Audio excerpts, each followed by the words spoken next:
At 23 years old, I night out partying, drinking, and doing drugs. I crashed my car and, had a car accident. It was kind of a wake-up call for me. And it was that moment where I said, I surrender. I give up. And I'm going to stop trying to do this on my own and try it a different way.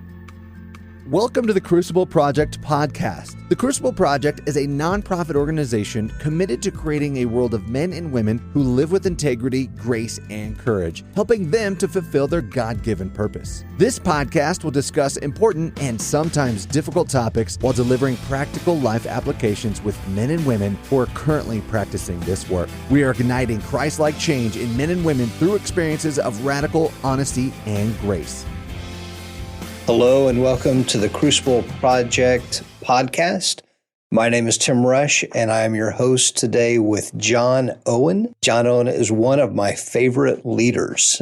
John, introduce yourself, tell the audience what they need to know about you. Hi, Tim. Thanks. First and foremost, I'm married to my lovely wife, Michelle, of 22 years, just celebrated 22 years together a couple of Fridays ago. We have two amazing kids. They're not really kids anymore, 17 and 15, Hannah and Luke. And we enjoy spending time together as a family and traveling, creating meaningful experiences together. A little bit more just about me as a pastor and a leader. I'm the pastor of community and communications at the Brook Church in Tomball, where I've been on staff for 10 years, not in this role for 10 years, but on staff here for 10 years. And my primary roles are communications and community groups. I'm the small groups pastor, and I love helping connect people to authentic community where they can walk out their faith with others. And then alongside the church, I am a retreat leader with the Crucible Project. And I've been a retreat leader with the Crucible since 2018, been involved in that ministry very passionately since 2009. And Tim, you're one of my favorite humans as well. So it's good to be on here with you. Thanks for that, John. John is also known as Johnny and Johnny O, and he is a legend among everybody that knows him. So I will take any compliment from Johnny O that I can get. If you would like to hear more about Johnny O and the impact Crucible specifically has had on his ministry, you can go back to the podcast archives, go back to November 20th of 2023. And there's another interview with Johnny O that is really a blessing. It's fun to hear what this ministry does for ministry. This podcast particularly is about leadership. And it comes from my own insecurities and fears, that message that I carry around inside of me that is constantly telling me, Tim, you need to be relegated. Well, it doesn't even call me Tim. It says, Timmy, you need to be relegated to the card table. Don't sit with the adults. So when I find myself in leadership, that voice is constantly saying, you don't deserve to be here. So I love getting to talk with the adults. And Johnny O is one of those adults who's just a fantastic leader. So that's, John, why I want to talk with you, because this is my educational journey. So Johnny O is just an incredible leader that, in my mind, I feel like anytime he walks in the room, he's one of those guys people look at and go, hey, the leader is here. So I'm fascinated by this. And I'm curious, was that your life story? Like, when did you know that you were a leader, or was there a choice that you made somewhere along the way to step into this? So I think it's an amalgam of both. I was the firstborn child and son of parents who were told for several years by doctors that they wouldn't conceive children. I was dubbed the miracle child, the miracle baby. And so that with that came just kind of a layering of I'm special. There's something special, something that God has a purpose and a plan for me. And having grown up in a Southern Bible Belt conservative Christian family, multi-generation Southern Bible Belt Christian family, like that was really emphasized, whether it was from my mom and dad or from my grandparents on both sides, aunts and uncles. They truly believed that I was special and a miracle, and they spoke that. And so there's power in words. There's power in people speaking that.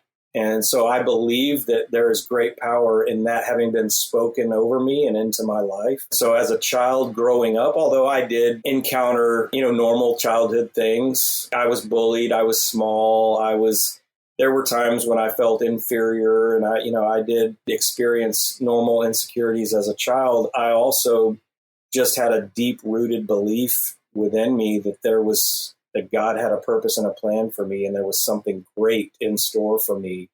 And I believe that manifested in my life. So I think some of the qualities that serve me as a leader were born out of that. I have a confidence. I have a quiet confidence about me that I say that because that's been spoken to me, as a leader, that's been affirmed in me. And I can point back to my childhood where that first showed up, that I just had a confidence. I just believed I was special because my mom and dad said it, and my grandparents said it, and I believed them. And so I acted out of that confidence. I lived out of that confidence. And even when I would get beaten up or beaten down or bullied and feel insecure, I always had that encouragement that was deep within me, that truth that I believed. Man, how cool that you had people cheering you on and speaking good things to you. Yeah, it was awesome, especially as a young boy. It didn't last, though. During my teenage years, adolescence, I think around 14, I started hanging around some questionable crowds. Again, having grown up in that culturally conservative Southern Baptist religious culture, a lot of thou shalt not, a lot of legalistic emphasis on my life, I began to act out. I began to rebel against that. And when that happened, mom and dad didn't know what to do with that. And the grandparents didn't know what to do with that. And so I quickly morphed into a problem child. A lot of the encouraging, life-giving words that were spoken as a young boy morphed into questions of why and how, kind of shaming undertones. And so hopefully I didn't just derail the podcast there. No, I am curious what happened. Like, what was the turning point that went from, to use your words, I think you said problem child, with the ones who had been cheering you on are now questioning what's happening here. So what was the turning point that took you from problem to stepping back into your goal as a leader? So the transition to problem child, I kind of summed it up already. It was just, like Paul says in Scripture, the law brings about death. Once we're told you can't have something or you're not to do something, that's the very thing that our flesh wants to do. And so having grown up in that culture, I rebelled against it and began making choices out of that rebellion. And I can just imagine now as a parent, watching my own child go from this really good boy, miracle child with a purpose, a God-given purpose, to watch my child go from that to making bad choices and going down a sketchy path. I would begin to question my own parenting. Where have I gone wrong? And I'm sure my parents did that.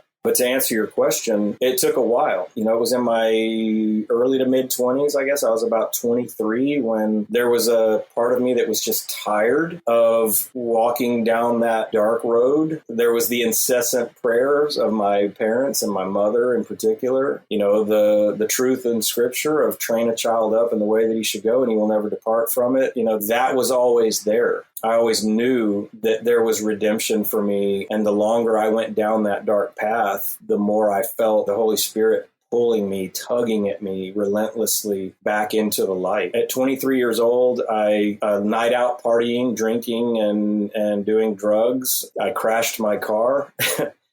And had a car accident, and I won't go into detail about that, but it was kind of a wake up call for me, and it was that moment where I said I surrender. I give up, and I'm going to stop trying to do this on my own and try it a different way and hopefully a better way. And that began the journey. It's been a long journey, a long path back to where God has me today. I don't want to sound too churchy, but it is. It is just the reckless love of God and the amazing grace of God. And that's all it is. Man, I feel so much tenderness for your parents and for your family that watched that journey, because you are the son every family wants. Like You today sitting here are the man parents are proud of. So to speak that life and truth into you and then watch you make bad choices, I can't imagine that anxiety of, will this turn around when you don't know the end of the story? Like, it's just so hard, but it's beautiful to think about how their words spoken into you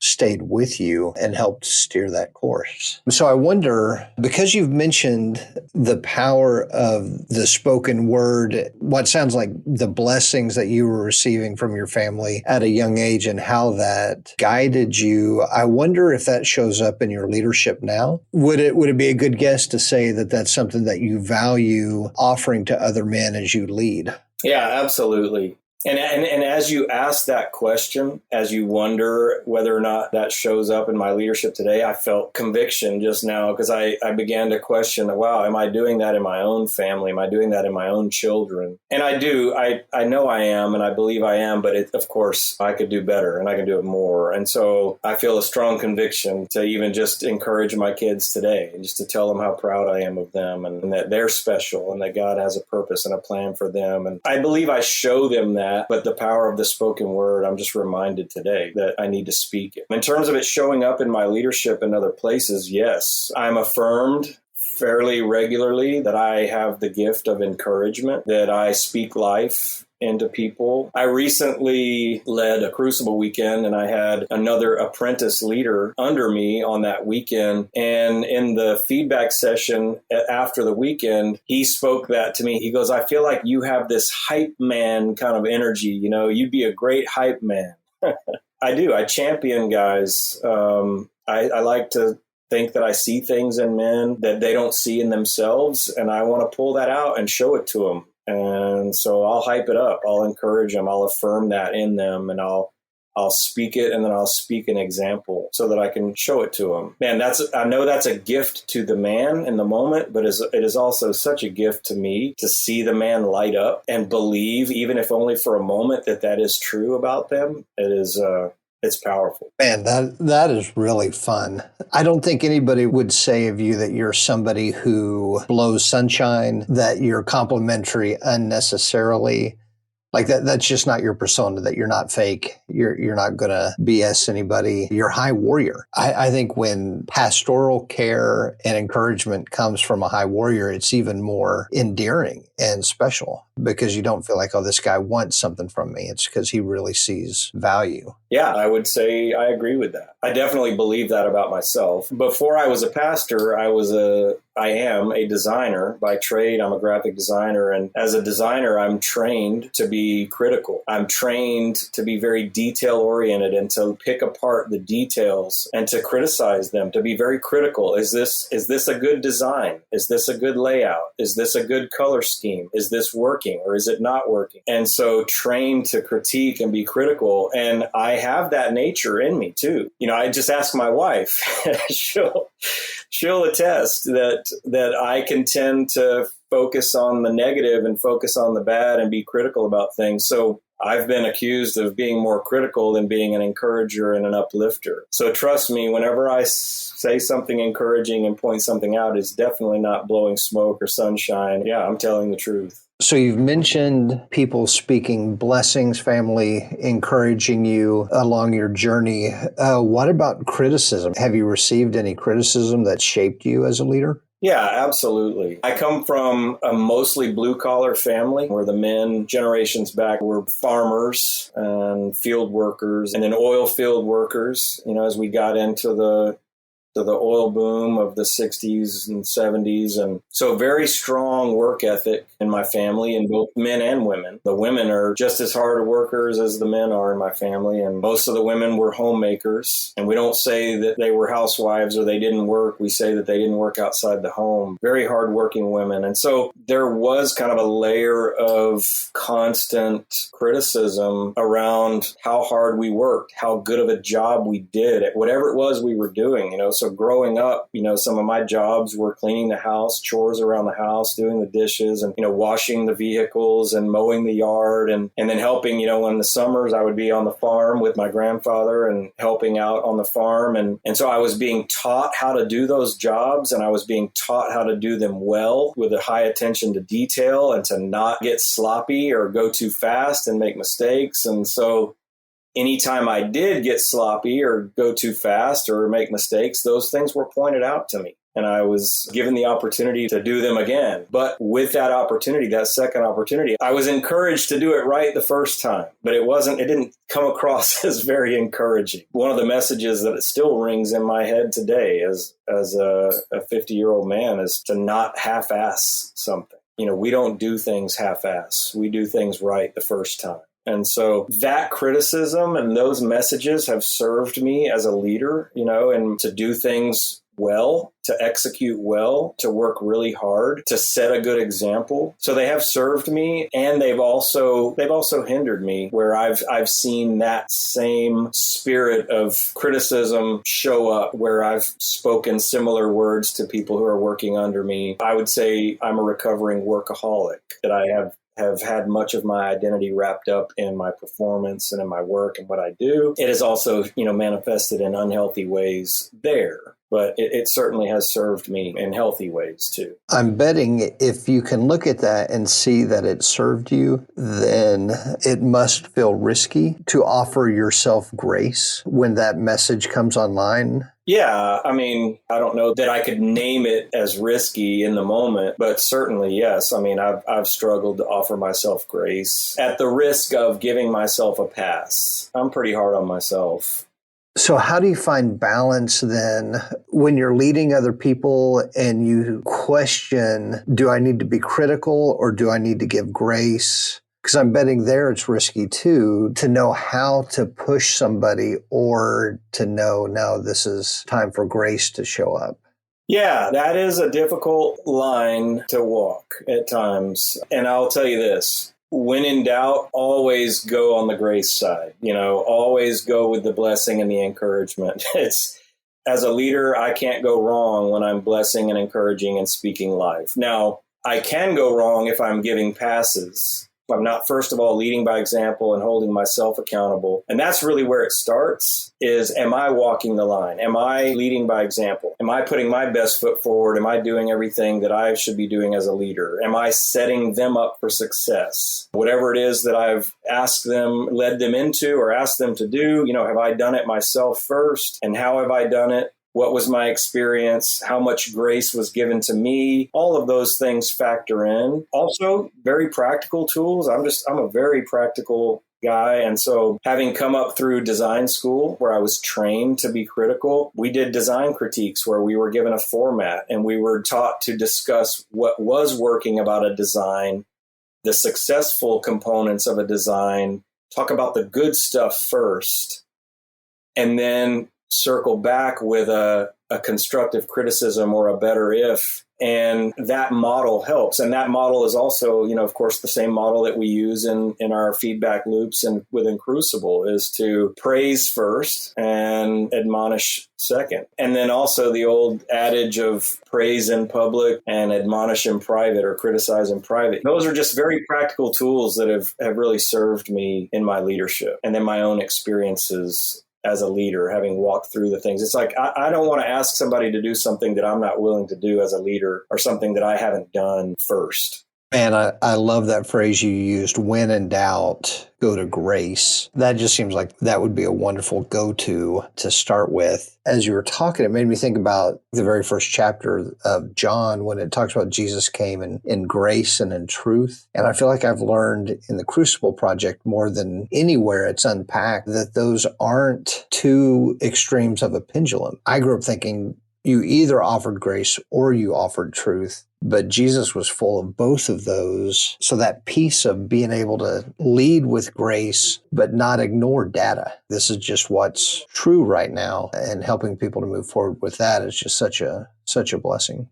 I think something along the same subject in John 10, where Jesus talks about being the shepherd and the sheep know the sound of his voice. The shepherd knows his sheep, and the sheep know the sound of the shepherd's voice. And that speaks to there's a relationship that exists between a leader and those who he or she leads. If that relationship is there and it's cultivated and there's trust and safety and love established, people are going to be a lot more willing to hear truth, even if it's hard truth, if they know that the person speaking it loves them and has their back, and they really wants the best for them. I try to lead with that. I'm not going to go spouting feedback to men or women under my leadership who don't know me. I'm going to lead with a lot of love and grace and a lot of gentleness, and I'm going to work to establish a connection and a relationship and build trust and safety before I begin to speak any hard truth. I don't always get it right. I'm not trying to prop myself up over here. That's the example that I'm aiming for. That is so challenging, but it's so true. It's the investment that has to happen before you get down to the brass tacks of leading. Those moments that don't feel like leadership, but are just the investment into the people that you're guiding. Man, that's great. Well, thank you, John, for this conversation, man. This is really a blessing to me, and it gives me a lot to chew on. So I really appreciate this. I want to go back and listen to it and take some notes on, okay, so these are things that I can do this week in my context. Man, and I feel like there are some very specific, this can help me grow. So thank you, John, very much for your time and for blessing the people who will be listening to this. Yeah, you're welcome. And I'm just grateful for the opportunity to sit down with you again and spend this time with you talking about real stuff. Yeah, this is real and it's good. And it's helpful to me as I continue my own growth journey, just to be reminded of the truths and the things that I say. These are not just words. These are truths that I'm aiming to live by. Thank you very much. Thank you for that. So listener, if you would like to hear more about John's story, you can go back to the November 20th episode and hear about how the Crucible has impacted him in ministry. And if something that you hear today strikes you and is something that you want to implement in your life, keep it in view. And when you hear others talk, remember, hey, they may be blessed to hear this conversation with John. So thank you for being with us today, and I hope God really blesses your day. For more information about our weekends, please go to thecrucibleproject.org. You can also follow us on Facebook, Instagram, and Twitter. Rate and review wherever you are listening, and subscribe on your preferred podcast platform. Also, don't forget to check out myjourney2.com for your free 2-week trial. That's myjourneyto.com. Thank you for listening.